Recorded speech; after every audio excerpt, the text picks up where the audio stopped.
ProPublica is a non-profit newsroom that investigates abuses of power. This story was originally published in our Dispatches newsletter. Sign up to receive notes from our journalists. As the administration of President Donald Trump throws one government agency after another into the wood chipper, a startling statistic about federal workers keeps coming up.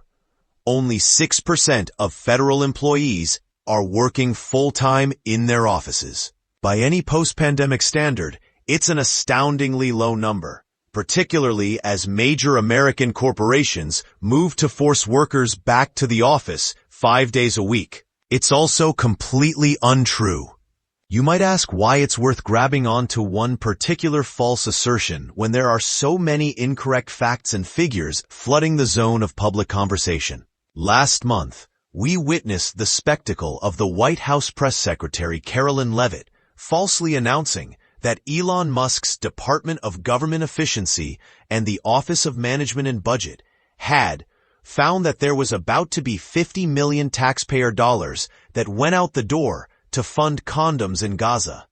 Musk shared a video of the briefing on X, saying it was the tip of the iceberg. Days later, the president doubled down, saying his administration prevented delivery of $100 million of condoms to Hamas.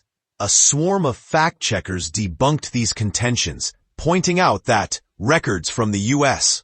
Agency for International Development showed there was no such program for Gaza. The amount of money involved exceeded the agency's worldwide budget for buying condoms, and it would mean more than 1 billion condoms for the roughly 1 million Palestinian males living in Gaza. It took Musk 2 weeks to disavow the condom claim, saying that we will make mistakes, but we'll act quickly to correct any mistakes. A look at how the administration handled the quickly debunked and obviously wrong statement about who is working from home shows that correcting mistakes is far from standard practice recently for either the White House or prominent Republicans. The 6% statistic burst into the public consciousness in early December of last year when Senator Joni Ernst, an Iowa Republican, released a report on federal workers with the provocative title, "Out of Office, Bureaucrats on the Beach and in Bubble Baths, but Not in Office Buildings." Ernst had just been named co-chair of the congressional caucus created to support DOGE, and she has long been a vocal critic of what she views as wasteful spending. The claim was immediately picked up by the New York Post, commentator Sean Hannity, and other Trump allies. Hannity tweeted, "Job for DOGE. Only 6% of federal employees work from an office full-time, some not working at all. Audit." The Post followed up hours later with an editorial that derided federal employees for their privilege and asked, how many does the nation actually need? House Speaker Mike Johnson told reporters, "That is absurd, and it's not something the American people will stand for." Musk retweeted the Post story to his more than 200 million followers soon after it appeared. He said things were even worse than the report had found, asserting that, if you exclude security guards. I began my career at a newspaper in Norfolk, Virginia, home to the world's largest Navy base. I thought about the number of people needed to staff an aircraft carrier battle group on deployments that last for many months. After Norfolk, I spent years covering national security. Given the restrictions on handling classified information, hardly anyone at the intelligence agencies, the State Department, or the Pentagon can work from home. I searched online for a copy of the Ernst report and quickly found the passage that said 6% report in person on a full-time basis, while nearly a third of a government workforce is entirely remote. A footnote cited a single source, a story published months earlier by Federal News Network, a news organization in the suburbs of Washington that closely covers the world of government workers. The organization had invited readers to answer an online survey about their work habits, drawing 6,338 from the federal workforce of 2.2 million. A story about the survey by reporter Drew Friedman noted that only 6% of the respondents reported working full-time in the office.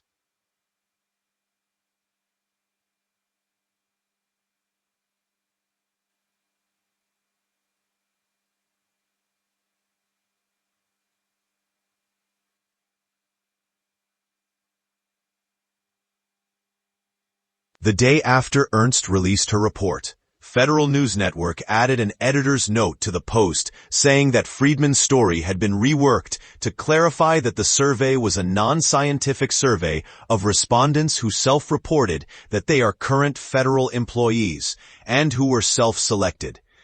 The editor said they had also added data from an August 2024 study by the Office of Management and Budget, which found that 54% of the federal workforce was required to show up at an office every day. According to the study, just 10% of federal employees worked exclusively from home. Those allowed to have hybrid schedules ended up spending an average of 60% of their work time at federal offices. In the world of journalism, this is how editors try to address egregious misreadings of their work. Jared Serbu, the deputy editor of Federal News Network, said he and his colleagues were taken aback by how his organization's clearly unscientific survey had somehow been transformed into a defining statistic about federal employees. It was a survey of our niche audience for our niche audience, Serbu said. Nobody's ever been confused about it before this. Later in December, a TV report cited the editor's note and labeled the 6% number as false. At about the same time, PolitiFact looked at Johnson's claim that only 1% of federal workers show up to work each day and labeled it pants on fire, the fact-checking site's lowest rating for a statement that is not accurate and makes a ridiculous claim. That should have ended the conversation, but it didn't.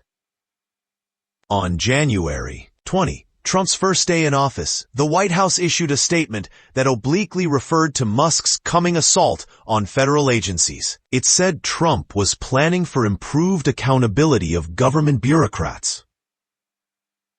The American people deserve the highest quality service from people who love our country. The president will also return federal workers to work, as only 6% of employees currently work in person. A week after that, a senior administration official cited the 6% figure in explaining plans to slash the size of the federal workforce through buyouts. We're 5 years past COVID and just 6% of federal employees work full-time in office, the official told Axios and NBC News. The quotation also appeared in a memo sent by the White House to Republican allies, the Daily Wire reported. Read more. I asked Ernst's press secretary, Zach Kraft, whether the senator planned to correct the record or amend her report. He said neither was in the offing. To set the record straight, if federal employees were indeed showing up in large numbers, then calling them back to work wouldn't be controversial, Kraft said in an email. He noted that a bill introduced by Ernst would require federal managers to take daily attendance so everyone knows who is showing up to work and who isn't. The White House did not respond to my questions about why it's Jan. 20's statement cited a claim about federal workers that had been so clearly refuted. The portrayal of federal workers as lazy and indolent continues to be a central aspect of the president's plans to slash government employment.